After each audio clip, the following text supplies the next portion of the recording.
everybody, and welcome back to another episode of the Kickback. You're with me, AlehStair. Now, this is episode 6 now, where we're pumping a few episodes out in this small time frame. But let's get on to the guest. It's none other than FoxInTheBox, also known as Leigh. To all his friends, We're Discord friends. We're officially friends now, so I can call him Leigh. How are you doing, Leigh? Funny, I'm great. Thank you. Yourself? Not too bad, mate. Not too bad. I just had a pizza. Oh, mate, Nice. love that. Didn't have pineapple on it though, right? I mean, I don't mind pineapple on it, but it's not my go-to. I'm going to end the call now. Nah, we're done.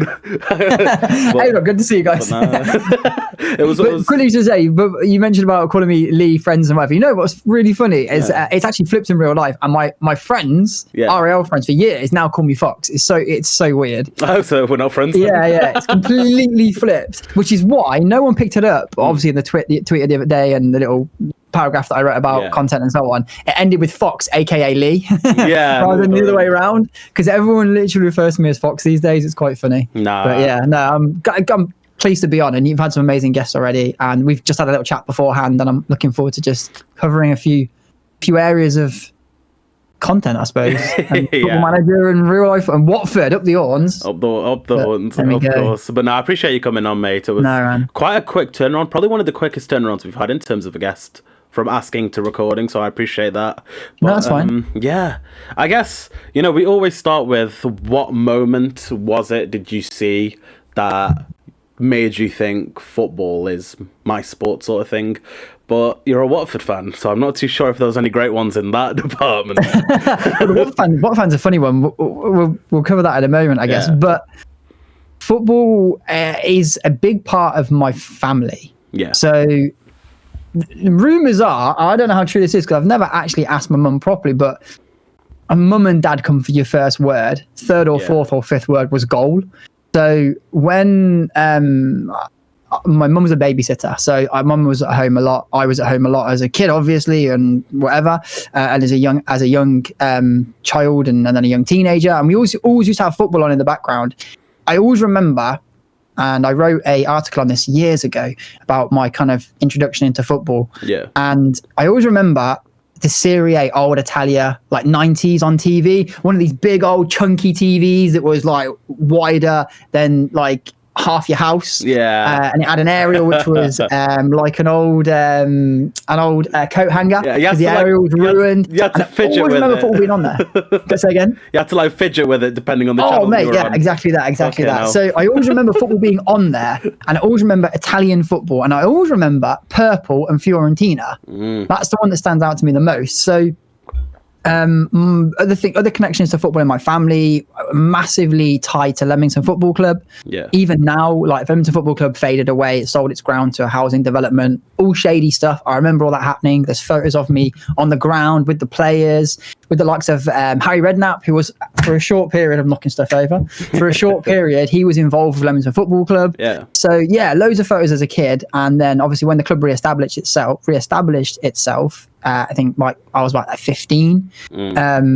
My 4 or 5 of my really close family got involved straight away, fans and traveling and helping, like to the day right to today. My uncle, who was a really good Sunday league player, like well-known goal scorer in his area, had a little bit of like a stint, I think, with like Exeter when he was a bit younger. He now is the kitman for Leamington. My godfather is the financial secretary and stuff like that. I have 2 family members that are like high stakeholders in the club. So I've always been around it, and I grew up going to watch Coventry with my uncle, who at the time was a stadium announcer. So there's just loads of links of football everywhere. My finding Football Manager happened quite early as well. Yeah. But yeah, no. So from literally the day dot, I was around football. Growing up in like playing youth football and stuff, my dad would sponsor the teams that I played in, and though he didn't make many games because he was self-employed, my mum was always there, my uncle was always there, so everything pretty much was football from day one, really. So and I think that led to me to not be a particular fan of a team. It was more of football, because I'd seen so many football different teams, from all the Italian stuff to the local Leamington stuff to going to watch Coventry and seeing all the different teams that played at Coventry. Obviously, that time then they were kind of flirting around the Premier League. They weren't a bad side at that point. And that led me just to be a general football fan. And even to today, though I consider myself a Watford fan these days, I am a football fan first. Like, I love football moments. I know Deeney and Hogg is linked to Watford, but it's still a football moment. I could think of so many other moments like that, from Aguero to Leicester winning the league. Yeah, exactly. Those things all come for me before anything else. I'm just a huge football fan. From day dot, it was always there. There's a lot to envy when you're in that position, because whereas I could watch the Champions League final and it's City and Chelsea, good game, but I didn't want anybody to win. I guess you can then not really care as much as someone who does, favour a club and just enjoy what you're watching. But what led you to Watford? Because that is from, Leamington Ends and Coventry to Watford. That's a bit of a jump. It's a travel. So this is where Football Manager comes in a little bit. So I was introduced to Football Manager by my uncle, who obviously took me to watch Coventry. I remember the old CM4, the black and blue case with the football on it and so on. That's the one I remember the most. Yeah. And he used to let me play it every now and again, and I'd always manage either Bradford City or Watford. Yeah. I don't know why those two. I liked Benito Carboni. I grew up a lot watching Liverpool as well. Yeah. My favourite player ever, Robbie Fowler. I had a cat called Robbie Fowler as well. But I was never a Liverpool fan. I just liked Liverpool at that time because it had like McManaman and it had like sort of Owen coming through and so on. Yeah. So I was going to watch Coventry a lot, and I was watching other football on TV and playing Football Manager with mainly Bradford and Watford. Bradford because of Benito Carboni, I said, but Watford because of the yellow kit. I was dragged in by this yellow kit, and I don't know why. And it was all the same when I played FIFA as well. And about 15, 14, somewhere about year 10, year 11, my uncle had stopped going to the football because he'd moved abroad. Yeah. So I hadn't been for maybe a year or so. My mum was like, where do you want to go? Let's take you to a football game for your birthday. Do you want to go back to Cov? And I was like, nah, not really. She's like, well, where do you want to go? Then we'll take you anywhere. And I was like, Liverpool. And it was like sold out. So I was like, okay, fair enough. It's quite hard to get tickets there. She said, anywhere else? So I was like, but Watford? And she was like, why? Explain the situation. I like them. The yellow kit's really cool. And they're just like, I'd only really known Premier League football. At this point, I was young and you don't really pay attention other than because cover a Premier League side. Yeah. So I'd never really known like League One, League Two, non-league other than Leamington. I'd known the top end and the bottom end. Yeah. And that was literally it. Nothing in the middle. And Watford were this struggling championship side. I was like, it'd be really cool to go and watch them. And their ground on the internet looked really weird. It looked like a cow shed. So I was like, this looks like a really interesting club. And she was like, yeah, that's fine. It seemed like an hour away on the train. So we went down, watched it about 14, 15-ish, around that age. And was that from that point just sold. The atmosphere was very different to Coventry, where at Coventry there was expectation and there was anger when they didn't win. Yeah. At Watford it was so much more relaxed. Like everyone was happy, everyone was chatting. I think they drew the day that we went 0-0 with like Colchester or something like that. But it was just a different vibe, and I was like, I really like this club. So the moment I turned 16 and then 17, going into college, I got a season ticket and was like, I'm going to go more regularly and meet people from down there. So that's pretty much how I ended up as a Watford fan. Very much adopted, which is why when I get Luton fans or whatever digging me, I'm like, I don't get it. They're like, we're your rivals. I'm like, I don't get it. I'm not from there. No idea. All I know is Coventry and Birmingham or Coventry and Villa or whatever. But that's pretty much how I ended up as a Watford fan. It was kind of like a long roundabout weird way, really, but very much Football Manager led. No, because I assumed you were like from Watford and then moved to Coventry, because I remember you tweeting the other day, like any, Watford fans in the Warwick area. In the Warwick area, fancy doing a carpool. I was like, I don't think there is, to be honestly. There's quite a few here. I come back on the train, and I come back on the train. I was speaking to 3 or 4 different ones because the trains were all over the place, and they were asking, "Are you going to the same place?" And then the one guy that I wish I got his number, but the one guy that I walked out the train station with, he was like, "Oh, I was thinking about setting up a Watford rugby section because there's so many of us." I was like, it'd be a great idea, and I wish I took his number. Because he was a season ticket holder as well, around about my age too. Yeah, but so it's a weird one. I've never been called a glory fan, which is part of what happens when you don't support a team really from your area. I don't know what you call me, to be honest. I'm a bit of a nomad, I suppose, when it comes to that. Yeah, you're a rogue. That's probably the best way of describing it for sure. But yeah, Watford. Yellow kit, Football Manager. There we go. I guess championship manager then. That stems into the Championship Manager, Football Manager sort of vibe, because you get a lot of people who, will start up a Football Manager save because they want to play as their favourite club, whereas you're going in there in order to well, you started watching a team because of Football Manager, which is quite sort of the reverse of what you'd expect. Yeah, definitely. What was it about Football Manager though, in particular, that brought you into there and kept you in? Okay, so fairly deep side to this now. I was a little bit of a dysfunctional child, heavily dyslexic, not really engaged, quite socially awkward. Stuff that you'd look at me now and think, really? Like, because I think I've moved on a lot from that period of time. Yeah. I was also at school a little bit of a mad one. When I was asked to do certain things, I would create a scene of like stupidity to escape doing something if I wasn't comfortable. Maths, English, stuff like that. I wasn't very natural at. I was very good at sport all the time. Sport was a thing, or things to do with hands, though, like woodwork and stuff like that. Science. I was always good at those types of things. So Football Manager was an escape. And I remember I had this old little dinky room with this clapped out PC that ran so slow, and there was like a map on the side of the wall, and I'd like pick different countries and teams from these different countries and go and manage in those countries. That's how then I actually become really good with like flags because of Football Manager and of this map. Like you can recount pretty much every flag to me up until about 2015, 16. Obviously there's new countries and stuff. Yeah. Some have changed, and I could have told you any and every flag. And those little things of Football Manager like gave me that kind of that getaway from this awkwardness. Yeah. And it helped me just kind of like, I don't know, feel a bit more like at home and at ease. While Football Manager probably nearly ruined my GCSEs, I actually ended up doing quite well in the end, considering all things, all the aspects that came into it. It was just an escapism, and massively influenced from my uncle, who made it quite a taboo thing because he wouldn't let me play it because it was his save and I didn't have a save on him. He's like, no, not playing that. I'm winning. I'm Cov. I've got X, Y, and Z, like Wonder Kid, and you're not going to ruin it. So it was like, when you're told like you can't do something, you want to do it more. Yeah, no. So it was kind of like that really, and it was the only other games I just found tedious. Like I played a bit of like I played a little bit of FIFA and stuff, but I just found them tedious compared to Football Manager. Obviously, I found Football Manager around 14. Obviously, I knew it a little bit before then, but I was playing it on my own around 14 to 15 for the first times. Yeah. And then at 18, I took on my own junior football team. That's how much of an influence it had. Okay. I took on an under-8 team at 18 years old, fresh out of college, still dysfunctional as you like, flunking everything. And there I am taking on actual children and actual parents who are fully grown adults. And me as this absolutely lost child. But it helped me grow. Yeah. The game did, and then that pathway did. And this is way before content. I didn't even know anything to do with content. I didn't even know it existed for the first probably 10 years of playing the game. But yeah, so that's kind of like was the draw, I suppose, was the escapism.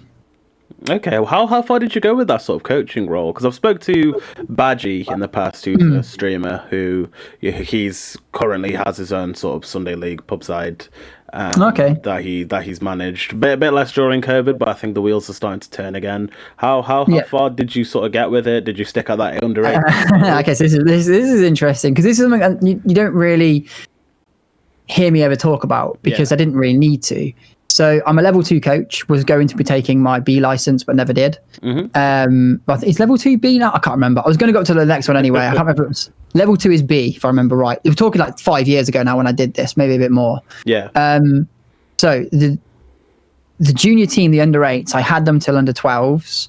And then we moved from the club we were at, which was a grassroots Sunday league team, to a Saturday league team. Okay. At this point, there was a Saturday league team in the local Midlands area called the Midland Junior Premier League. And it was a bridging gap between academy and grassroots football. I'd ended up with quite a good team by virtue of, this kid's quite into his football and quite into his coaching, and he's interesting, and he's not a dad. So all of the better players within the area, after having had this team for 2 years, were gravitating towards me just because I was a little bit different. Yeah. And parents were seeing how I dealt with the kids, which links back to the whole helping my mum work with kids in childcare. Yeah. I have 12 years experience of working in children's homes, special needs schools, all that kind of stuff. That happened post 18 at the similar time I took on the football team. Kids have been a big part of my life for the first 12 years of my working life. And I've left it since then and haven't gone back just yet, and probably won't because I did my time. But I ended up with these really good players. A couple went off to academies, came back, went again, kind of circled through that. But we had this link to this Junior Premier League. We moved to another club locally who were willing to enter it, because the Sunday League we were in weren't willing to enter it. The Sunday League team we were representing at the time. Yeah.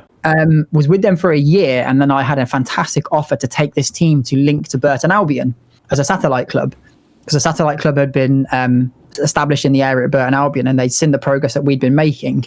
As an under-13s team in this Junior Premier League, we were put into the top division of the two divisions, and we held our own. We were very, very, very good. Yeah. And people had seen this team rising from Warwick, and they're like, who the hell are these guys? Like, this is a Saturday League team. This is Saturday League teams that are generally quite good. A new team's just kind of waltzed in and is doing okay. Yeah, we weren't winning every single game, but we were doing things in the right way, and it was attracting more and more people. It was just gaining momentum. Yeah. I look back at it now, and there were points that I had to leave kids out and drop kids and pick up new kids because we couldn't fit them all in. And I look again now and think, bloody hell, how did I do all of that? Like, these discussions I had to have with parents were crazy. I couldn't do it now. No. But it was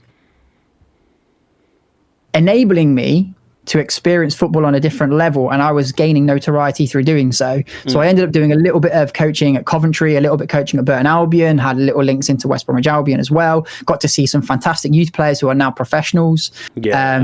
Got behind to see the Villa stuff. Good friends with Jordan Shipley, who's now playing regularly for Coventry as a youngster. Yeah. There's several other players in the professional game that I've crossed at points. The best player I've ever seen as a kid was Jan Danda, now representing Swansea. Yeah. I thought it was going to be huge. Obviously, one of the biggest Asian players.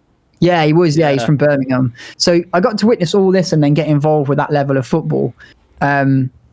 Just from my enthusiasm and my escapism from Football Manager pushed into like a real life aspect. Yeah. So after a couple of years of playing in the Junior Premier League, Midland Junior Premier League, something happened where the owner basically scarpered with all the money.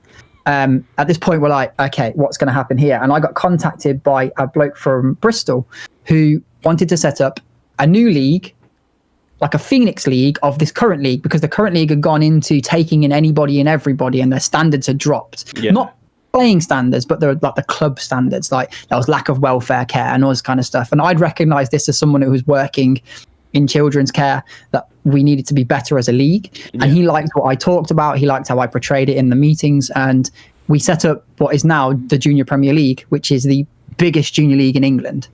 Nike sponsorships, Adidas sponsorships, kids go into academies so regularly.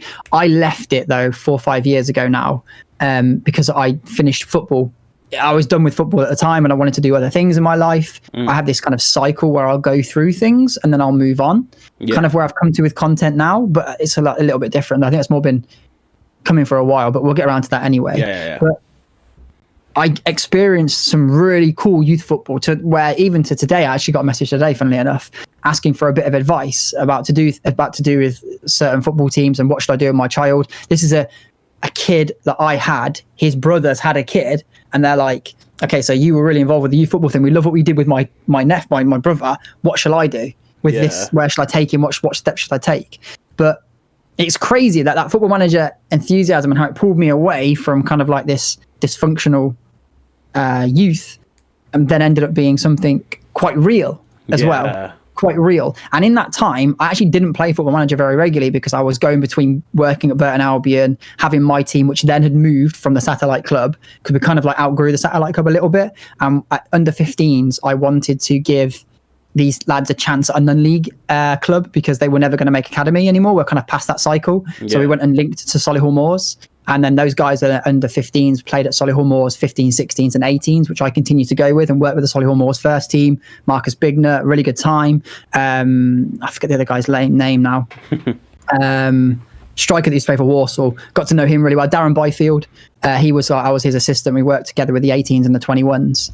But that's a part of my life that was happening while doing content right at the end. But I never really discussed it because I didn't need to.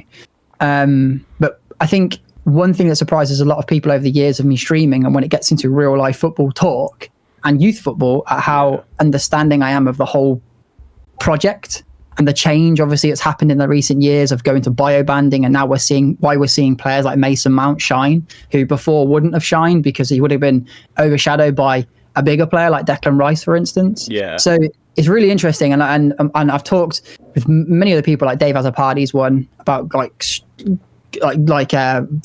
philosophies behind coaching, like under eights coaching, like how you need to create chaotic situations in order to produce quick thinkers.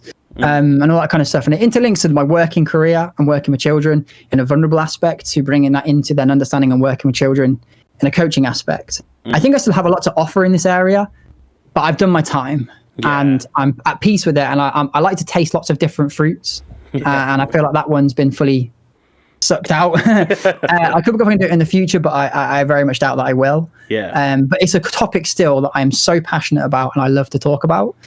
But yeah, so Football Manager led into that, which then led back to Football Manager. In a weird, really weird way. In a weird route, yeah, in a really weird route. Yeah, I mean, the passion's very, very much there still, just by the way you talked about it. And you answered my follow-up questions, who's the best player you had? Yandanda didn't play for me, but he was a player that I was fully aware of. Oh, yeah. And got to watch him very regularly. And he was 14, just making a mug of 18-year-olds. It was crazy. Yeah. I'm a little bit gutted that he didn't make it to that Premier League high level, because I was watching a game yesterday, actually, funny enough, a non-league game in my local area yesterday. It was rugby versus GNG Obi Town. Yeah. A lot of Asian players in there, and I was just, some of them were so good, and I was just sat there thinking, like, how have we not had an Asian superstar really pop out of the UK yet and like come up to like the international level or really break? And I know there are guys in there like Hamza Chowdhury and so on. But it's just baffling to me. And I was just funny if I was thinking about that yesterday and then I have a conversation with you today. Yeah. Well, so I remember watching a BBC documentary on it once, and there was this one guy who was with his old coach, and his old coach said every single game, 14 goals, not out the question. We had scouts come in, they weren't interested. When I went and pressed them for more information, they said we've been specifically told by the clubs to kind of avoid the Asian demographic because they're deemed as not as physically strong for English football. That sounds very old school scouting for sure. That sounds spot on what it used to be. But I mean, it's one of them. I think there's been obviously Yandanda could still do something. I think he's still. Oh, for sure. Yeah, he's a special player. Hamza Chowdhury obviously is getting some form of consistent games in for Leicester, I believe, as well. So it's definitely opening up, and hopefully it can sort of open up further.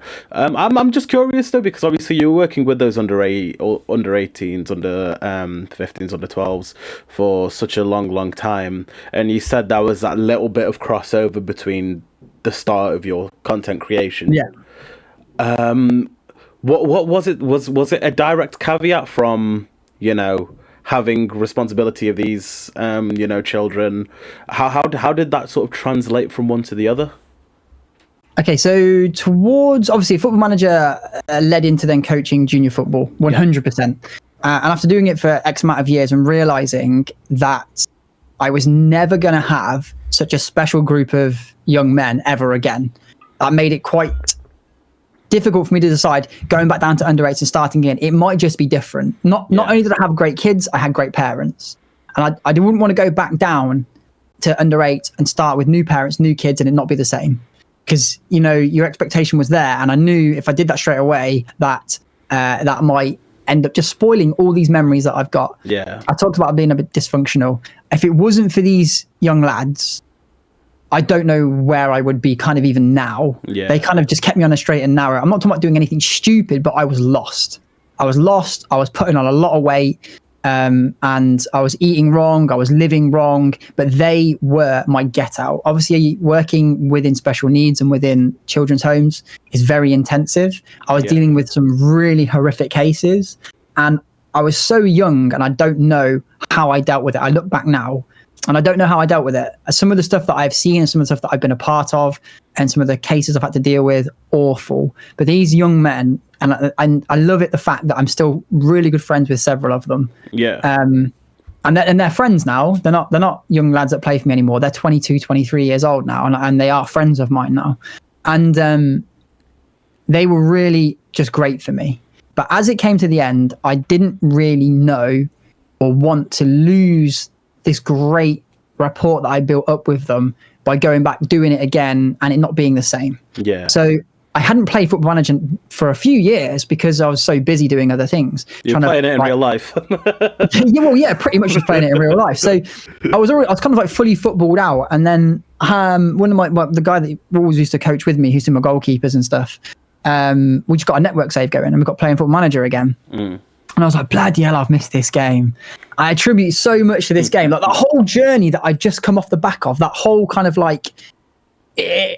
I want to say it was probably around 8 to 10 years of coaching, and from 18 to like mid to late 20s. Yeah. I was like, I've not really played Football Manager. I think it's 2006 was probably the last one that I played. And then the next one that I played was like 2013, 14. It's a long, big gap. And I was like, man, I miss this game so much. Like this game has led me into having the best last 10 years, 8 years, 12 years I could have ever asked for, in terms of like, yeah, things weren't going great personally, but they were fine in other places, which kept me kind of going. They were my motivation. Yeah. So we started playing it a bit more. And I remember like discovering Twitch at this point and stumbling across Jack, who at the Space, and watching his streams and Curry Dog and all these other little meme things that he was doing. And I was like, bloody hell, there's actually a community. I knew about FM Scout. I knew about like blogs and stuff. Yeah. I was like, bloody hell, there's a community of people that stream this, and it was tiny. I mean, it was like two people at tops. So I watched Jack for a little bit, and that progressed into me then wanting to find something out about the game, which led me to YouTube. Again, YouTube. I wasn't a YouTube kid. I was never a YouTube kid. I was never a Twitch kid. I was never really a gamer at all. Any of that from any of my youth. I played a bit of Call of Duty and I played Football Manager, and that's pretty much it. And I only played Call of Duty because the lads, when they were like 15, 16, bullied me into getting an Xbox and playing with them so they could take the piss out of me and kill me and stuff. Yeah. So obviously I did that. But it led me into then finding out more about content creation around Football Manager. And I really, there's tweets going back, which is really funny. There's tweets going back a long way of me at Jack like a proper fanboy. And I love looking back at them every now and again, because that's where I started. And I was like chatting with the streamers that are around then, all gone bar Jack, all the content creators that gone bar Jack. And I was like, I want to go at this, you know. There wasn't many people doing it, and I thought, I'd actually quite like doing this because I think I have something to offer. At that time, you kind of think Football Manager is real football. It's not. Let's be honest. The way you play Football Manager is not the way you play real football. They don't. There's crossovers, but they don't translate. It's a game. One's real. Exactly. One's a game. So just because you've clicked all the right buttons to play the perfect tiki-taka system does not mean that is going to work. In actual fact, you probably put long ball on and they'll play better tiki-taka. Yeah, so, you know, exactly. It's a bit weird like that. But obviously at the time I thought, you know what, I think I've got some good knowledge. I've just had a great fun coaching football. Let's try something different. So did a little bit of YouTube, a little bit of Twitch and stuff like that. I just went from there, really. I don't know how much further you want me to go, but that's kind of where it was introduced to me. So Jack and then Golden FM, who was also stopped, I believe, completely. But they were the two people that I first came across in the content sphere, so to speak, which at the time was less people than that. Yeah. Less people than 5. It was tiny. It's mad to see where the space has gone now, to be honest with you. Oh, there's hundreds. Rising up. But I guess just thinking about it, you know, the coaching sort of element ties in quite well with a lot of what your YouTube content is. You know, you've got the... No coincidence. It's no coincidence. Was that the get-go? Because I think you're probably the two people you kind of associate with that sort of, you know... Yeah. Not a journey save is you and Zealand, and I'm pretty sure you started a little bit before Zealand did. Was that a thing when you started? I started into FM15, and originally I tried to do journeyman stuff. Like tried to kind of reproduce the Jack video. Yeah, no one can reproduce the Jack video. It is impossible. And if any content creator is listening thinking taking Jack's formula is going to work, it is not. He is literally the best at it, and that is why it works for him. There is nobody that can replicate it, nobody that has replicated it, and he is literally his own style. Yeah. Very similar to Zealand. So I always liked the more intricate side of the game and trying to bring it alive. Yeah. It wasn't about click and play. It was like interaction, training. Can I do this? First time I met Miles, first thing he said to me, you're the guy that moans about training.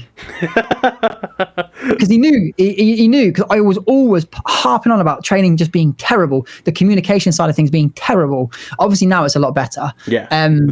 So that was the side that interested me, because it brought it alive. And when I don't know what started me doing content in that way. I would assume it's around 2018. I think maybe the Kaza PSA on Twitch was where it started to change, and people started to see a different side of me playing the game. And that's when I started to really get some traction. And people were like, he plays the game really weird, like very different. And there would be a lot of discussion, a lot of chat, and then videos would follow, which were kind of similar to it. And people were like, wow, like you're opening my eyes to a new corner of the game that's always been there. I've just never really thought of doing it that way. Yeah.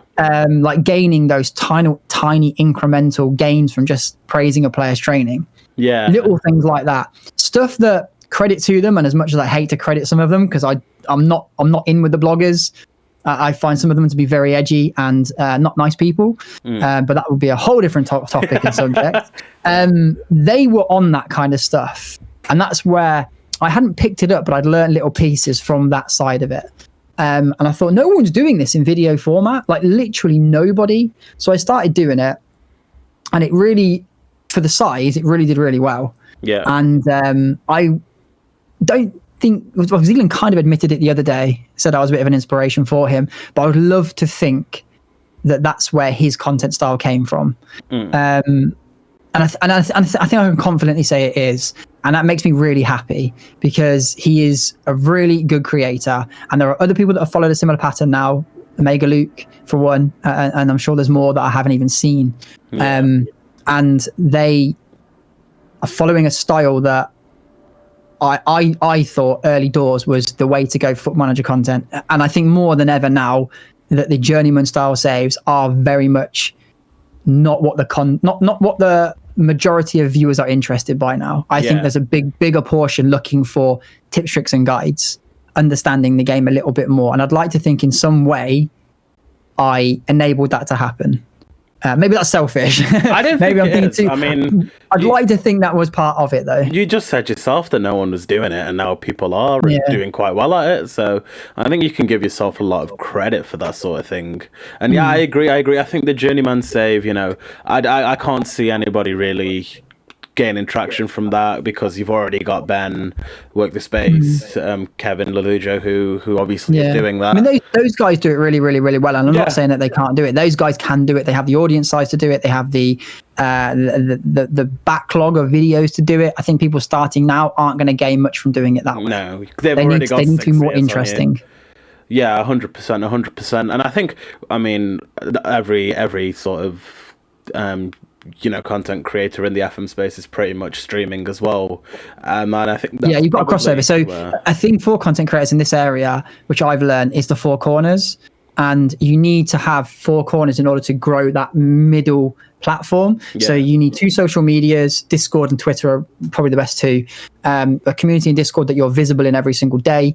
Community on Twitter that you're visible on every single day. Football Manager related stuff as well. You need your streaming corner, because you never grow when you're streaming. When you're streaming is the worst time to grow, because people generally don't come to streams to find new streams. Yes, it happens, but where you will get found and where you will get picked up is by, I'm going live in Discord, or I'm going live on Twitter, or on your YouTube, which has completely standalone content with the classic, I stream here, link below. And then you cross-platform those 3, and that streaming one grows.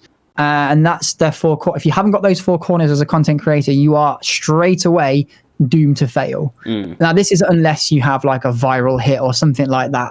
To start from the bottom and find that first ring, the second ring, the third ring, the fourth ring, the fifth ring, and climb that ladder, you need to have those 4 corners nailed. If you don't, you're in trouble. Well, it's one of them, isn't it? Twitch is the only thing where it's not really there for like eternity, I guess. YouTube video, if you upload a video, I'm thinking, I can watch it when I've got free time. If you're streaming and I'm not, free, then I'm not going to watch it, and I never will. So now, and people won't catch up because some of the length of the streams, 3, 4, 5 hours. It's not, I mean, again, like you can have clip channels or broke down things, but that's again, more time intensive, which we talked about pre-stream. There's so much time that goes into all of this. It is incredibly hard. Well, it's not even that with Football Manager, and I've said this time and time again. And when Second Yellow Card said it in the first podcast, I felt like it was another form of me saying it. Football Manager streaming is just chatting with something in the background. 60% of the time you're on it, you are simming games. You're just going through the week, setting up your training. The only moments you'll have are when strange things happen in the media, funny injuries, or goals that are outrageous. Exactly. And so then once you've, once that's your established, why would you watch? Just the whole point of just chatting is you interact with the person making the content.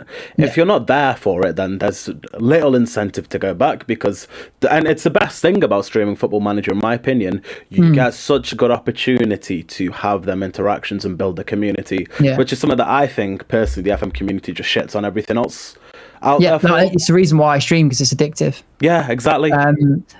Growing up, like I even now, right, I've got loads of acquaintances and people that I know. I have very few friends.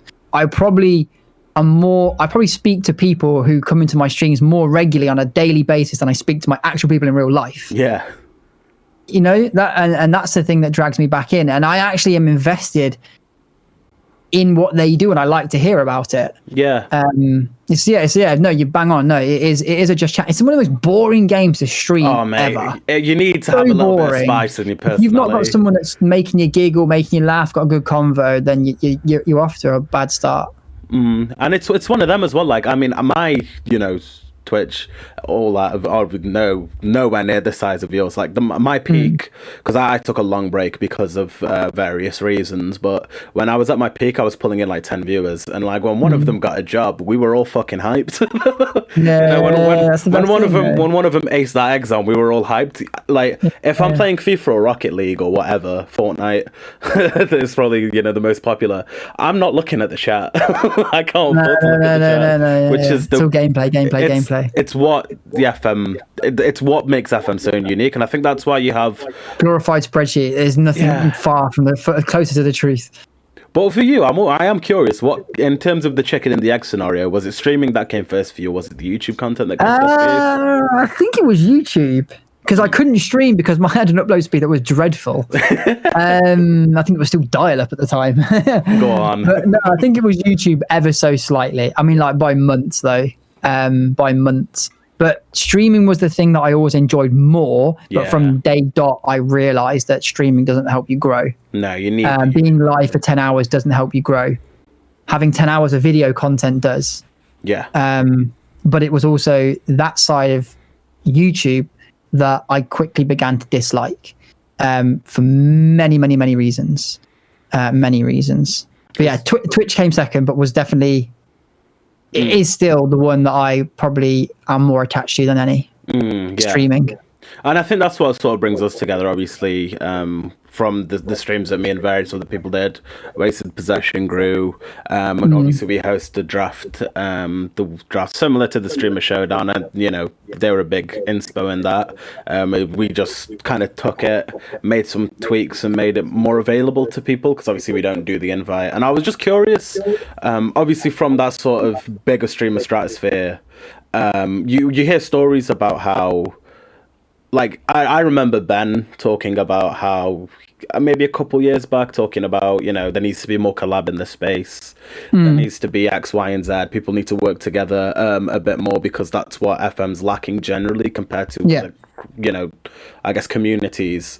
And I was just curious to get your take on what it was around that time and how it is now, where, you have the Streamer Showdown, you've had these other draft channels pop up, and now us and some draft competitions you're familiar with, the FM playoffs, the Super League. We have a partnership now. We're collabing. The collaborators are collabing now, and it's evolving, that sort of thing. And I just wanted to know what your take on that entire sort of evolution. Okay, so like the community generally now speaking is the best condition it's ever been in. There used to be lots of spats and fallouts before, but eventually after Football Manager finally having some kind of community get-togethers and bringing in the guys that were more well-known, not necessarily big. No one's big in Football Manager. 100,000 subscribers is huge in Football Manager, but it is not big in the YouTube. It is minute. So much so that if Jack or Zealand were to have a Fallout, it wouldn't even make something like Drama Alert because there's just no interest in it. It's so small in terms of its scope for the internet. But when it's grown now, I couldn't even. It's probably grown 100 times its size from when I started. Just seeing the amount of like. I had to stop doing this in the end. So this is anyone that's listening that is a content creator that I don't follow back. I had to stop following people back because there were so many starting and stopping. You just end up following all these dead accounts or people that start retweeting strange stuff. Because you get used to seeing like the start of Football Manager. Like, I've seen every FM name possible. Like from Segundo Volante FM to Trequartista FM and any other. Trequartista actually established himself, to be fair. But every football quip you can think of comes up in there. You can see them all. So where it is now to where it was when I started, I love it. I think it's great. I think it's so cool. And generally, there's no major fallouts. It's a community. You get fallouts. It's natural. It happens. You get the same obvious people that jump on it and like to blow things up and make it worse. But hey, welcome to a community. People are always going to try and take things of course, and they're get trying to their stir own clout. things up and whatever. So I love where this is got to in terms of the PvP stuff. I'm going to put 2 things in on this though. So 3 things. So Streamer Showdown initially was off the back of one of my tweets replying to other creators, whatever. I had this wasn't it? I think it was my tweet was at Herb and Curty, I think, tagging Ben and possibly Zealand and somebody else saying let's get in on it and do something. I had this though because I obviously won the Creators Cup in 2019 and I got to experience this PvP thing on a different level and I loved every minute of it. And I had this idea in my head of some way of doing a draft and exporting and moving it to a game and playing each other. So no one had really done collaborations. I genuinely think Herb and Curty doing their little network save was one of the first proper ones that stuck together. I know others have done that before, but they've come and gone quite quickly. But Herb and Curty had done several against each other on different teams. From I think they had French teams to Portuguese teams to Scottish teams, and it was quite funny to watch. So when they were having their little WWE fallout, completely fake but funny, I was like, let's all get together and have a big Royal Rumble, basically. And it grew so quickly, so fast. So the first one, I ran the first Streamer Showdown, and in collaboration with Ben, kind of watching from the side, intrigued, wanting to push it and knowing that this was the right direction we were going in, and Zealand played a part in that as well. I think I actually introduced Ben and Zealand to each other. I think I remember dragging Zealand in that night and saying we need to get Zealand on this as well, because at the time he was one of the smaller guys, but one of the guys that were really starting to go. So that happened, and the Streamer Showdown's grown into this wonderful thing now. Shame we haven't seen it for a few months, but things happen. Matt is fantastic, such a great host, such a great person behind the whole thing, and they're all great with it. So seeing that then grow into this bigger and bigger monster is really cool. Thinking that just this one stupid little tweet about playing against each other in a bigger format rather than a little network game, taking the draft mode and then putting it into a game, has turned into what it is today. Like, I guess, like, again, kind of feeds into the bit we mentioned earlier where I started this content style that has been picked up on and done better. I love to think that I was somewhat a starter. Well, not love to think, I know I am somewhat a starter of that. And that's why leaving content creation now, as mentioned, I'll probably come around to that at some point as well. I'm so happy with how I'm leaving it. I'm leaving it in such a better position than ever before. And I've played not the biggest part in it. There are certainly other players in there. Jack has played by far the biggest part in the whole thing. But I've played my part. And to leave it knowing that these tournaments are thriving. I have my own starting, the Interfoxo Cup, which we've done a few times in Discord. We're going to bring it out on the bigger scale. Very much similar format to the likes of the other ones that have followed the Streamer Showdown, but again, having its own edge. It's just great. And I love that. The only thing that upsets me a tad with the whole PvP scene is that we've lost the fact sometimes that it is just for fun. It gets a little bit serious. And this can happen in more of the viewing community because there's not that clear guys, this is just play. We're friends. You know? I think, yeah, exactly. Like, there's some big Streamer Showdown rivalries. I've had a few Streamer Showdown moments where people have misunderstood the context behind what this is. Ultimately, the best person, and Kev's going to hate me if he hears this, ultimately, the best person doesn't always win. Yeah. You need that bit of luck. PvP is RNG as well. Yeah. You can certainly swing it in your favor from the best draft and making some excellent changes during game, but ultimately you need that rub of the green. Unfortunately for my Streamer Showdowns, I fell short on the majority, and while I've messed up a few completely, I have just unfortunately not had that rub of the green a few times. Yeah, it happens. And you need that as well. But I think sometimes I don't really tweet much these days about Football Manager or get involved with conversations or disagreements or whatever. But I think some people need to relax and remember that winning a PvP tournament doesn't necessarily make you a great player of Football Manager. That's not the defining factor. There is really no defining factor on who is great at Football Manager. For me, someone that's great at Football Manager is someone like BusterNet, who completely understands the mechanisms of the game, which is why I spent so much time this year wanting to understand training, because no one had done it before. No one really knew the ins and outs of working with training. BusterNet did, but he'd never articulated it into a video. So I was picking his brain. I was picking the workers' brains, or the guys that make the game, about what does this do? What does that do? Does this link to that and everything? Yeah. For me, that doesn't make me the greatest player of the game. My PvP record shows that I'm not great at it. But you people need to remember, and this is all I hope going forward, is at some point doesn't create a massive drama, is that just because you've won this tournament doesn't mean you should be in this tournament or that tournament, or you're the king of this or the king of that. You just won a tournament, and you probably got the luck of the green along the way. Yeah. And you need that though. But from a collaboration point of view, fantastic. It is the only way to collaborate on Football Manager. There is no other way. No.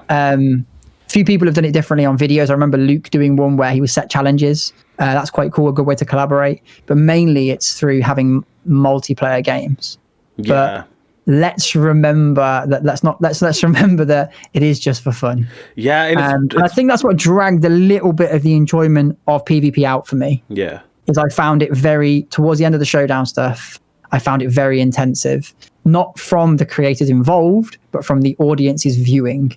I would be in the showdown chat, and I'd just be getting shit on by the same names, and it's at that point you're like, you know, what am I doing this for? And sadly, some of those names are fellow creators, completely misunderstanding what the whole thing is about. Yeah. And I didn't even get it on the biggest. Well, I didn't even get it on the biggest scale. I know some others have got it worse, like the Kev Ben rivalry, for instance. Yeah. They get on really well outside of it. I've chatted with them for ages post streams, and they're fine. But obviously, sometimes their audience cross over in the wrong way.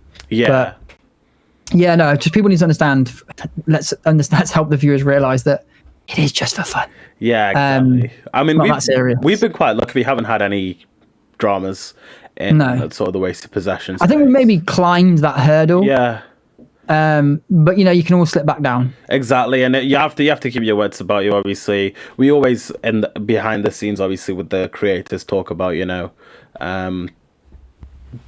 they're all in the sort of Discord chat. One of them will say, if I go too far, drop a message here, and then he'll play the heel throughout the whole thing. Yeah. And there's that sort of thing. But then when you look at it from an external, I know from like a personal one, like in our sort of draft, how we roll Owen is sort of the heel.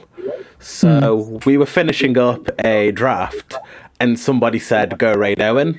I was like, absolutely not, because it helped with the narrative that we don't like Owen. Like, everyone likes Owen, but that's the sort of way it's spun, and then people can take that the wring way because you don't know the context behind it. Sort of thing. So I definitely get what you mean. And I guess that ties in quickly to me saying about the community being tiny. We're trying to foster and grow a great community. Sometimes those little things can be so counterproductive for somebody. And there isn't many people on 100,000 views a video. No. There isn't many people over. I think I looked at the average of the day, actually. I was looking at Twitch to see what the metric on in terms of numbers would have been like. Obviously, we've seen a massive drop off because of COVID, I think, this year. Everyone just played the game loads early. But stream averages are down to like 28 people per stream. That's the average at the moment on Twitch, on Football Manager. And you could really destroy somebody before they've even got going. 100%. I mean, Zealand was doing it as Daddy Ham for God knows how long before he even got a break. Exactly. It worries me that we might be ruining that next person. Yeah, 100%. I know what you mean, and obviously Zealand. Like before we did the interview with him, we looked at his stream stats. 2019, he's pulling in 7 to 12 people in. He was because it's weird because when you look at that top sort of echelon, I guess, of the FM creators, that you kind of put Ben, Jack, and Lelujo in that sort of been here for a while. No one really not many right now saw that Twitch evolution because obviously they came from YouTube with an established audience. Yeah. Zealand is the person who we have in recent memory who we've seen go from sort of us to on that level. So it's from a creator's perspective, it is really, really good to see.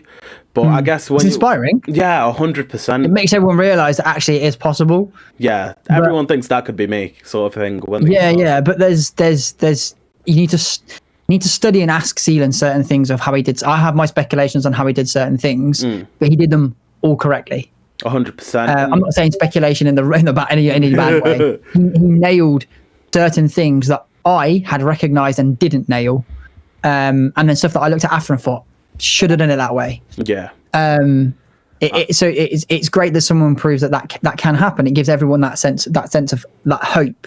But I guess what I got wrong and what Zealand 100% got right, and I said this to you before stream, is if people offer you help for something, take it. Yeah. It might not always work out, but you might find that right person.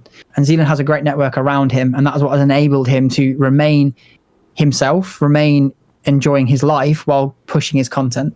Yeah, 100%. But that's probably more for him to talk about, obviously. But that's something I didn't do. Yeah. I tried to carry all the weight on my own shoulders, and eventually one final straw broke the camel's back type thing. Yeah. I don't regret any of it. I did it my way, but I do regret some things. I guess when I look back at it in the long run, I'll regret it. But nothing lost, nothing gained, life lived, experience enjoyed, and so on. I mean that kind of brings us on to sort of that side of things, I guess, naturally, from that standpoint. Obviously, I was quite shocked when I obviously read that tweet. I guess you're sort of in that space. I think it's when you look at the sort of regulars in that FM Streamer Showdown, you kind of see them as, they've been here forever and they will be here forever. That's sort of how it is from the outside looking in. Because in a way, like before I was talking to Second Yellow Card, Zealand and yourself, you don't really view you as people, like in the true sense of the word. It's more like It's mad to think that, by the way. It is mad to think that. And I'm not saying, but I don't view like Ben as... Well, previously, I wouldn't have viewed Ben, because Ben was who I first started watching. I wouldn't have viewed him as a guy who'll then turn off the stream and then maybe make a brew or go have a shower or go do this or go out or go Tesco, whatever it is. You just don't put that sort of together. So it was quite it was quite a shock to the system from that side of thing. And I think from the response it got, I think a lot of people would probably agree, and a lot of people will obviously be somewhat sad to obviously see you go. But I'm what is it that sort of led to? Because I know you said earlier on the sort of YouTube side you started to fall out of love with. I mean, it's an interesting. So it probably. For 16 months, from the moment I got furloughed, because how I ended up being a full-time content creator was a bit bizarre. Got furloughed, come back from living on an island. Obviously, I hadn't really done content for about 8 months because I'd gone out to live on an island because my headspace was gone. Yeah. And there's a great reply. I haven't replied to any of the replies yet on Twitter, but there's a great reply from Mozza. And top lad. If I could dig it up now, quickly, if you can give me a quick second, you want to cut this section out? It's fine. I will dig up this tweet because I want to read it, because it's probably, of all the responses that I had, it is probably my favorite. Well, I mean, Mozza, obviously we know him from the playoffs. He's got a really good relationship with us, and tomorrow night I'm on his on his a question of sports show. So he's someone who is like quite intertwined with this community who we're all sort of friends with in that regard. So if I quickly go to his reply tweets, it should be there somewhere, because I assume he wouldn't have tweeted too much. 4 hours ago, here we go. Right, 7 hours. We're getting there. We're getting there. Just loading. Don't not load now. Here we go, got it. Okay, so it's going to be somewhere around here. Oh, it's such a great reply. I have to go back to my tweets quickly so I can spot it. Of all of them, I thought it was fantastic and honestly, really good. I'm not surprised it was Mozza that sent you the best one. I mean, I can't believe how many there's. It's kind of. I was saying this privately to somebody that it was a little bit overwhelming, to be fair. Yeah. All the replies, and so many like thanking for introducing them to different angles of Football Manager and so on. I didn't realize I just don't realize it was that many people. No. Especially because I've had a massive drop off from 4 months ago, which I knew was coming, and I'm not ashamed of dropping off or anything like that, because I was fully planned that. Fully prepared that this was probably going to happen. Yeah. Because I know myself well. I know myself well. So where's this Mozza one? Oh my god! Somebody deleted it. He can't have deleted it because it was a really good one. I promise I'll find it and you can cut this out. Nah, you're making my work quite hard now, to be honest. I do apologise. No, it's fine. I'm tempted. I can't see it. Oh my god! I want to quote it word for word. I got it right. Okay. There we go. All the best, mate. It's what he says anyway. All the best, mate. Love your focus and awareness of doing the right things to look after yourself first and foremost. And I feel like that applies to many things that I've done recently. I've had the foresight to recognize, and that's something on a human level. Forget content, forget everything else. On a human level, I think that's something that I'm really proud of, that I've been able to develop within myself, is I recognize when something's wrong and I try and do something about it. When I made the decision to switch, I knew something was wrong and I knew something was changing. So I thought, let's freshen up, let's try something different and see how it works. Yeah. But ultimately, I prepared myself for just it coming to the end. I probably knew 3 months ago that I didn't want to return to YouTube stuff. It's not the creating videos that can be difficult, that they can be very time consuming and so stressful when you just can't get what you want right. Yeah. There'll be days where I'd record a video 4 or 5 times and still not be happy with it and put it out and just think it's substandard, it's not good enough, but I don't have any time to do any more of it. I have to put it out like that. Yeah. And that becomes really stressful, that you just can't switch off. And this did play a part in my relationship fall down with the ex-girlfriend, is just with different people anyway. So I think it would have come to an end at some point, but it definitely played a part at the time where I just couldn't focus on anything else. It was every comment looking at, every video checking, every down arrow on the YouTube app upsetting me. It was every up, I was on a high, and it become a really vicious circle. And you do get, and this is the part I really struggle with, you do get shitty comments. You do get people that are there just to spoil your day.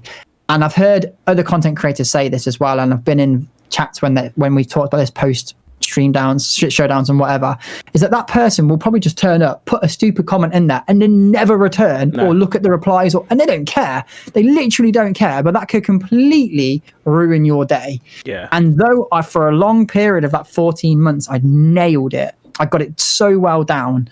I just lost control of it. And I lost control of it because I think I never burnt out a Football Manager. I got bored of Football Manager because I felt like I'd achieved what I wanted to achieve with the training stuff and just playing the game.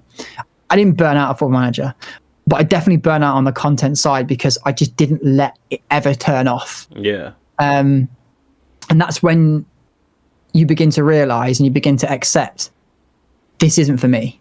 Yeah. I don't have the mindset, and there is nothing wrong with admitting defeat, providing you've given it your best. Yeah. And I think that comes down to the whole running side of things. I don't run because I want the medal at the end. I run because I want the number to know that I started and gave it a go. The end result and the end time to me, though I care about them far less than the fact that I had the courage to start. Yeah. And that's where I feel like I am with content right now. I tried, I gave it a go, I gave it everything that I have, but just from a human perspective, it's not me. Yeah. And I've gone through that with careers. I spent 12 years, as mentioned, working with children, and then realized I've come to the end of this cycle. I spent 10 years or so in football, come to realize I'm at the end of this cycle. This is probably like a downside to my personality, really, because if you were to look at my CV, it has a 2-year cycle of everything that I do. It's really versatile. It's probably a recruiter's nightmare and a recruiter's dream, because I have so much skill sets in so many different areas. It is like watching a journeyman on Football Manager. Yeah. I am very much like that. I've worked in children's homes, special needs, mainstream schools, kitchens. I've worked on front of house. I've worked in restaurants, high level. I've worked as a CAF manager. I've worked in the NHS, cleaning morgues, medically cleaning wards, caring after old people. It just goes on and on and on and on and on and on. The stuff that I've done, the voluntary stuff, the paid stuff. So I'm very aware of when my time is up and I move on. Big part of change is this house. I've obviously moved into this home in the last couple of months for the first time, because I recognize that I need to tie myself down somewhere. I knew streaming and Facebook and YouTube and Twitch wasn't where I needed to be, but I've enabled myself to move, settle, and now it's right. Now what's my next path? But there's so much, and everyone that has done content and has tried to do it to a level, I don't believe that anyone wants to do it just for fun. Yeah. I believe everyone wants to do it because they want to improve, they want to grow, they want to get better. Then maybe motivation is just financial gain. It doesn't matter what your motivation is, but you don't want to do it because you just want to have fun. You do it because you want to have an experience which is positive, which isn't just fun, but leads you to better places. And there's no shame in admitting that. Yeah, I've always said this in other podcasts before, and of course, I wanted to earn more and more money all the time. Money was not the sole factor, but of course, it plays a big part. Yeah, it's nice. I'm not doing it for free at the end of the day. I'm not giving up my working life and whatever, you know what I mean? But I guess in the end, it comes to the point where there's just too much that happens, and I want my life back. I've done it for nearly 2 years now. I can't believe it's been nearly that long. And it happened at a great time because of COVID. It kept me distracted throughout this entire time, up until right towards the end of when my relationship broke down in April, where I started to kind of peter off from everything. COVID never really played a part in my life until then. And then I really started to hit me hard on the third lockdown. I lost everything. I'd been injured for running for 18 months, though still running. I was carrying a knock, relationship breakdown. YouTube was starting to run out of content that I wanted to do. I didn't really have a stream save, and it was all kind of converging at once. And I was really unhappy. And a big part of me being unhappy was how much this had taken over my life. And I'd very much not lost who I was, but all that progress that I'd made previously, all the weight loss journey that I'd been on, I started putting weight back on. I started going out less. Well, I couldn't go out much anyway because of COVID, but I started doing things less. And I recognized that I was falling back to where I was in my 20s early. And at that point, I had an outgoing, which was the real life football stuff. At this point, I had no outgoing. I was locked. I was stuck. There was nothing I could do. I fell out of love with running because of injuries. I fell out of love with content. I fell out of love with just playing Football Manager because I got bored of it. And I recognized this time around, there's a massive problem now, and I need to do something about this, which is why I'm here now. I've moved out of the area I was living in, and I'm looking now to take a different pathway. I've recognized now's the right time. And we'll go for that, really. But yeah, no, it's intensive. It's I respect anyone that can do it. I really do. But I mean, there's other creators bigger than me in the circle, both within this genre and not in this genre, that mention how hard it is. It's a dream job at the same time. Don't get me wrong. Having 2 years pissing about, playing a game, earning money, I will never, ever, ever, ever look back at it being a bad point. I regret nothing. Yeah. And I'm glad that I did it. But I know my time has come to an end, and it's time to look for the next chapter. But like I say, 2-year cycles, and I'm not surprised that this 2 year I've come to this point, because I do give everything that I eventually just tire, and I need something fresh. Yeah. And it's happened again. But it just seems to be, I used to hate that fact. But I've now accepted that that's just me. Yeah. It's not a bad thing. I just like new experiences. But this is a bit different, though. This is a bit different. I could have happily done this for the rest of my life, but there's too many other exterior factors that come into it that make it just hard. Yeah. And it's difficult as well when it's your full-time job and you don't necessarily have that. Like, I know how much money I'm earning from work. Oh, yeah. I am a salaried employee. If you're maybe not feeling it, you're a bit ill, maybe you have something that's semi-important that could probably do with doing, but if you take that day off, that's a day's wages gone. It just adds a different perspective on it, and I understand like that can completely change the honestly, some of the months, I'll happily talk about it, like some of the months on Twitch and YouTube together, I was touching £2,500 a month. Other months I was touching £300-400. Yeah, it's like that. It averages out. Yeah, in my time on Twitch and YouTube, it averaged out to probably about £950 a month, which is below what minimum wage. Yeah. But I survived. I didn't make any savings. I've done really well in the cryptocurrency circle. That's made me a lot of money, like comparatively to what I put in. Yeah. But yeah, it's just it's such a graft. It's such a graft. I look at Tom and Luke, who have mentioned about going part-time now, and they're making wise steps. Definitely making wise steps. They don't want to throw themselves in. I threw myself in, but it was situational. Yeah. I guess like the thought of wanting to be a full-time content creator was always there, and I think it's there for everyone that wants to do it, as already mentioned. But how it happened was out of my control. Yeah. I was furloughed. I just started streaming more because I had more time. Yeah. And then the next thing you're like, fucking hell, you know what? I've got 500 subs on Twitch here. I'm making £600-700 out of these videos that are doing really, really, really well. And this is topping up to like £2,000 a month. Like, this is more than I earn from my actual job. At that point, you're like, what the hell do I do now? And I think because that happened, I had to ride that wave to see where it would go. It's led to me ending up on a beach. There's no more wave. It's ran out. It's finished. But like, I could be mad at that, but I'm not. I'm just glad that it happened, and it was fun. But I learned another part of my character. I learned that it isn't for me. It probably is for somebody else, but it's just not for me. Nah, that's completely fair enough. And there's a lot of creators who you see coming and going due to that mental health. It's a short career. Yeah.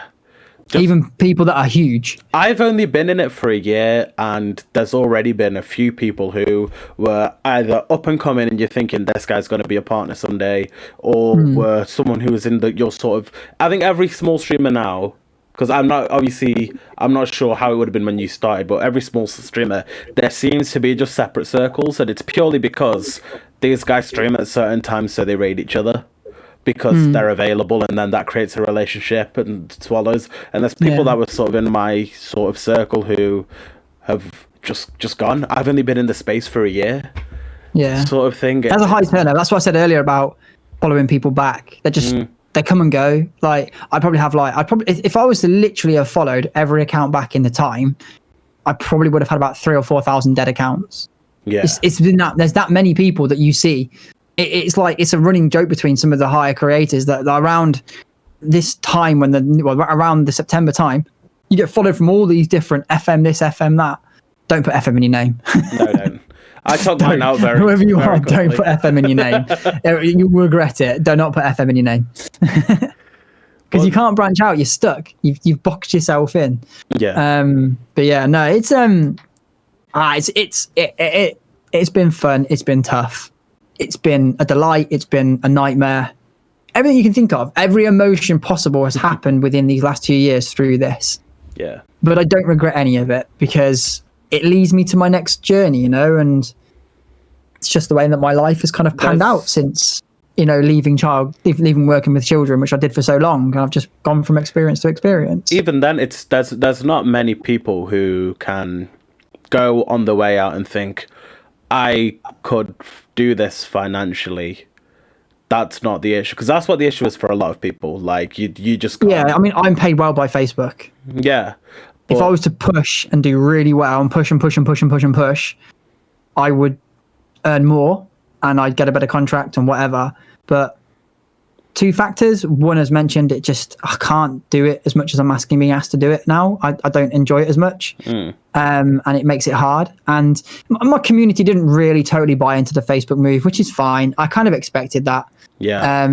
But that's not the reason why. I could still sit there and still take the money, but I wouldn't feel bad because Facebook's a massive bloody thing. I'm sure they've got enough money. They don't pay no taxes. It's all fair. Yeah, I'm pretty sure they aren't going to worry about the money they spend on me. But I could just sit there and take an easy paycheck. But I'm dissatisfied with that. I'm not satisfied. I have an interview on Friday, which is for a job which is definitely less money, but it has a pathway. It has a challenge. Yeah. And I guess that's kind of point where I've reached my the challenge of maintaining being a full-time creator. Both is I think just tiny. I'm a full-time creator now, but unattainable long term. Yeah, I don't have the drive for it. I don't have the skill set that is required to do it. And I've accepted that. I accepted that a few months ago, to be fair.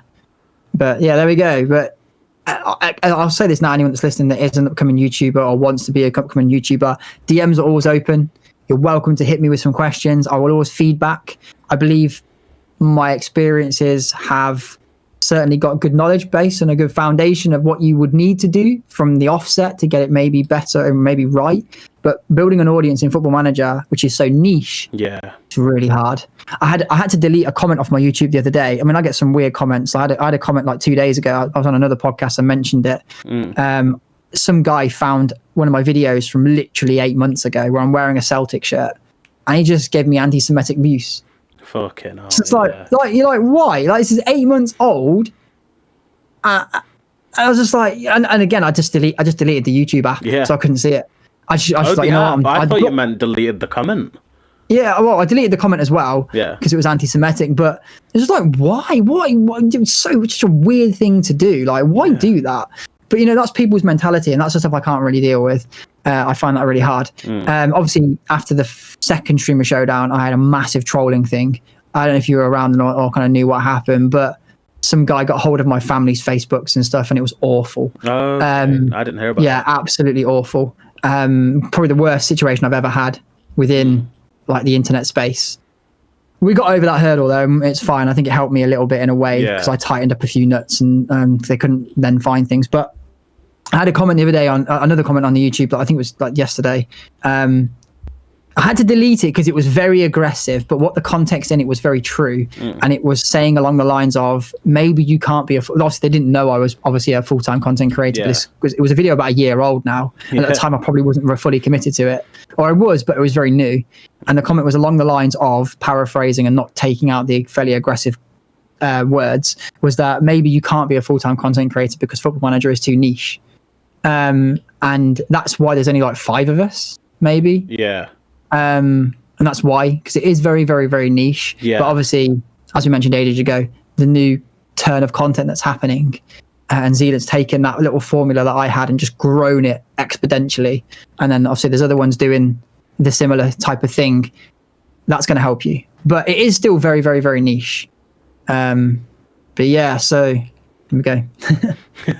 Nah, that's fair enough. I mean, from sort of a outside looking in, obviously I fully agree with you. The DM's open. Like, I didn't even DM you from the Wasted Possession Twitter. I DM'd you from a personal one before you made the announcement, which I would quite like for people to maybe know. So I'm not thinking, people aren't thinking that you put that out there and maybe you're emotional. I'm like, get on the pod, like. No, I had a podcast recorded the day before, and actually at the end of the podcast, it was the Unbelievable Streams one. I said, they said about streaming and stuff, and I said, well, we'll see, because I knew the next day I was going to say something. Yeah. But obviously I messaged him and he responded the same day. Came in quickest turnaround ever. And like there have been people in a few in the past who was maybe supposed to be guests but ended up not coming in or not coming in and then messaging me saying, oh, sorry, I missed it. Whereas like, yeah, Fox just added me on Discord. Just don't ask about my skin or worry. Any DMs I ignore. If I see anything to do with skin, I'm just like, go away. Yeah, it's easy, but no, I mean, it's been easy enough to get in. And yeah, I think, you know, from a selfish perspective, it is a loss for the community for sure. But yeah, it's weird to think that. Like some of the replies, it's just bizarre. You don't really think on that bigger scale. No, I just turn things on and do. Not. I just turn things on and do stuff. Well, it's because you're never having. You're not really having a face-to-face interaction, so you don't know. Like, for example, like I've known who you are for like a year. You didn't know who I was until maybe a week ago, sort of thing. Do you know what I mean? And like, you know. Like I said earlier, my sort of max average for a couple of weeks was 10, and I took a break because I started. You know that September time you were talking about? I came in then. Yeah, a lot of the it's natural. Bigger guys were taking a break. You end up getting more views. Bigger guys come back. All of a sudden, they're halved. And I was too focused on the numbers, and it just put me in a negative. Yeah. It's okay, but it is okay to be focused on the numbers. Yeah, it's a taboo subject that everyone tries to avoid. It's okay. State that I want to do this to financially earn money from it. Yeah, so many people avoid that topic. It's scary. Like the kickback here. The main purpose it kind of serves is having people on who will boost the profile of what we're trying to do on other sort of course. Of course. Yeah, that's one of the and I like to think that our space has improved because of that. Because of people doing that and saying, I am chasing more of a financial gain from it as well, of course. As ripping people off and hiding things behind paywalls. That's different. All my content's free, but if you want to subscribe to me and you want to donate to me and whatever, man, I'm game. Like, do it. I'll take it. I happily run with it, you know. But you know, I think people are realizing now that actually, you know, it's entertainment. Yeah, exactly, and you should be paid. You pay to watch Sky. Yeah, you pay too much. You know? But like, in terms of that, like, I had like 5 sort of regular people in. And I stopped and I spoke to one of them about a month ago maybe, and he said what happened like every single morning, because he was in the US. I used to start streaming at 2 p.m. He said every single morning I'd wake up, I'd put your stream on, and I'd have breakfast with you, sort of thing. Blah blah. And I was thinking, what the fuck? But the point is, like, I had 5 guys and that was it. 5 guys who gave a shit. You've got a lot more than that for across your. I think my biggest peak was opening day of 2020. I had 1,000. No, 2021. I had 1,000 people in the stream. Exactly. I only had it happen once, but my average at best times during my best periods were like 160 plus. Just to think of that is crazy. Exactly, and the magnitude of being part of someone's routine and being part of somebody's... Into Berlin. Wow. Exactly. I had a Caterpillar save in 18, which was phenomenally good, and I never thought I'd top it. Into Berlin is an absolute, like, is a legacy. Yeah. Like, people, that was a lockdown save for everybody. There was nobody on Twitch at that point during my Into Berlin save that did anything like what I was doing, called regular I was doing, and I think at that point that I absolutely nailed it for that whole save.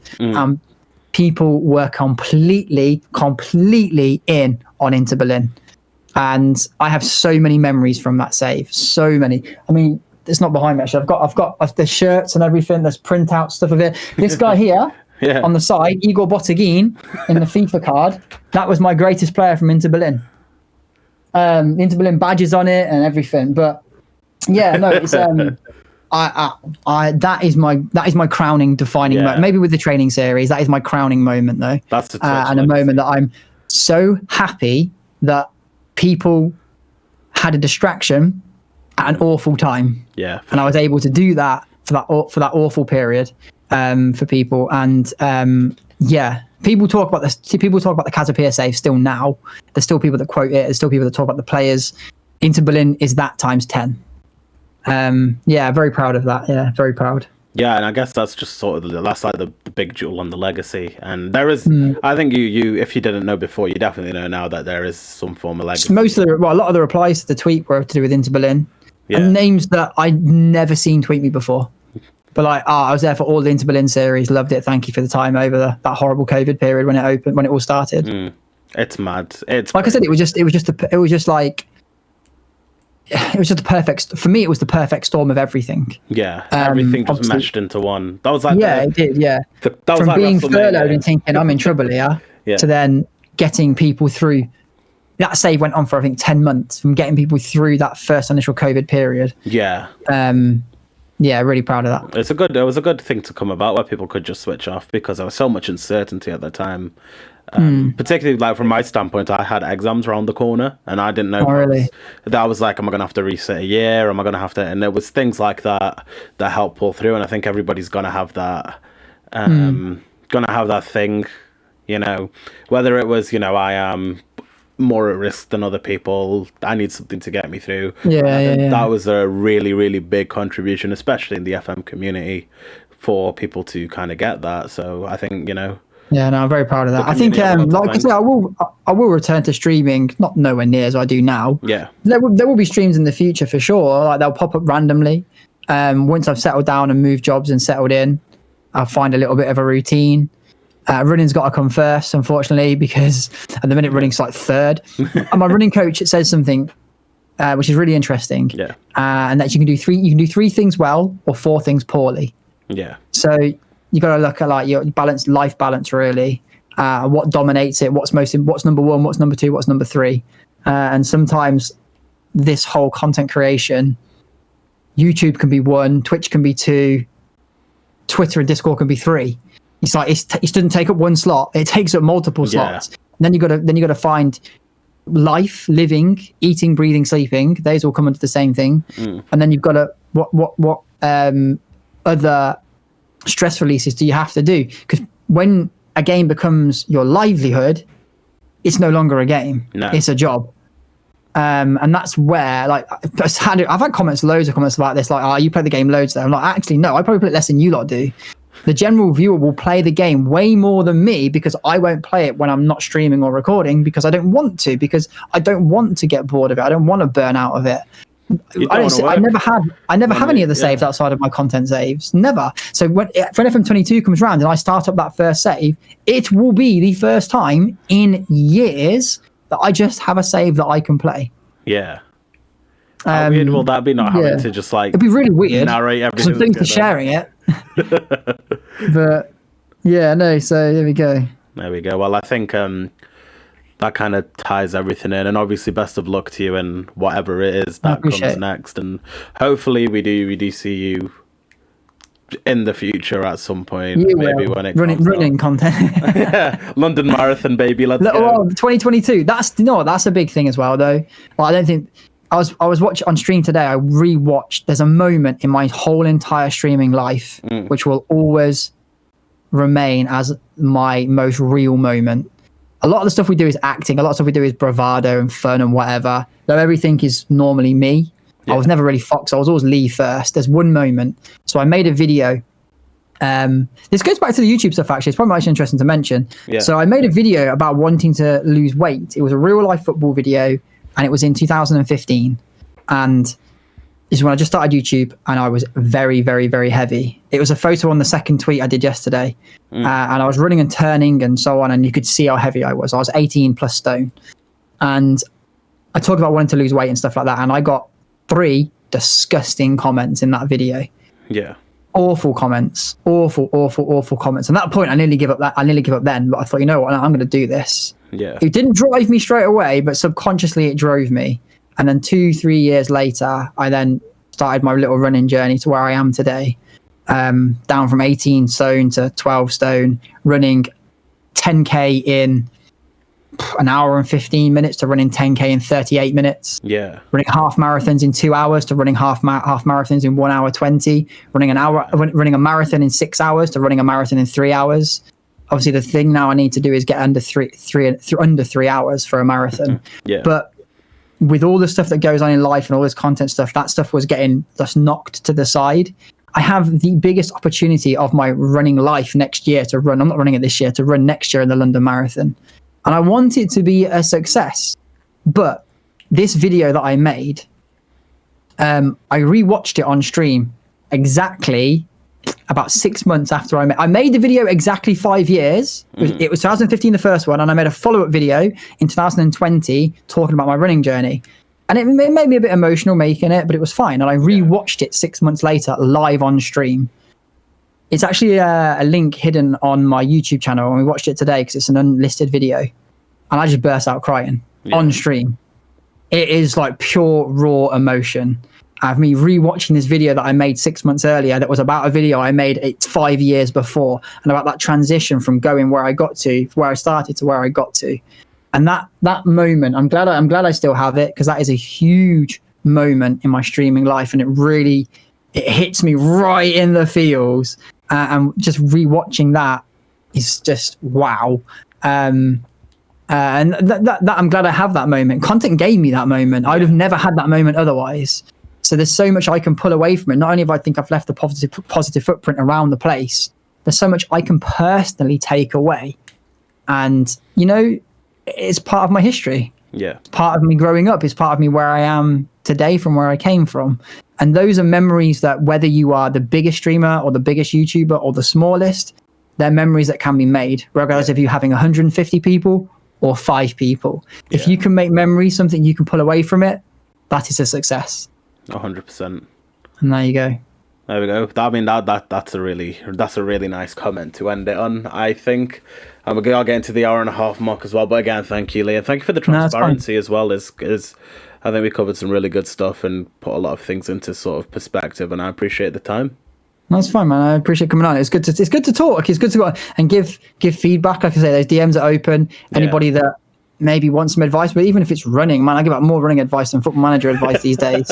If people are interested in any of that, then just hit me on a DM. I'm not always quick. I do apologize on that. And if you bump it, I'm not going to get mad at you unless it's what's your skin. Then I'm going to block you. And no, I won't block anybody. But yeah, no, it's good to talk. And I'd say a couple of people pre me announcing what I announced have been in, like, can we get you on a podcast and stuff and just chat? I'd like to think that rather the chat has been dominated outside of Football Manager. Yeah. And I like to think that there's more about me than just playing a game. I've got more to give than just playing a game. And certainly want to help people if they are wanting to get in. Mine isn't a failure. I don't believe mine is a failure. But if I want to help somebody learn from my downfall, what I did right, what I did wrong, I'm more than happy to share that. Running or content creation, doesn't really matter. Just whatever. I mean, I think it's important that there is someone there who's willing to give, because that can be quite a time-consuming thing, especially if people are bombarding you with sort of their issues. So it's not common that, you know, someone is willing. In the position that you're in, having now been there, done that, won the t-shirt sort of thing, it's rare to see somebody willing to give that. So I think that'll be very much appreciated by the community. No, but I like to talk about experiences. I think it's good. No worries. No worries. Well, again, thank you very much, Leigh. And, thank you for having me. I appreciate it. We're all done here, but yeah, give us a like and a comment and subscribe if you are new. And again, best of luck to Leigh for the future. We'll see you all next time. Thank you, guys.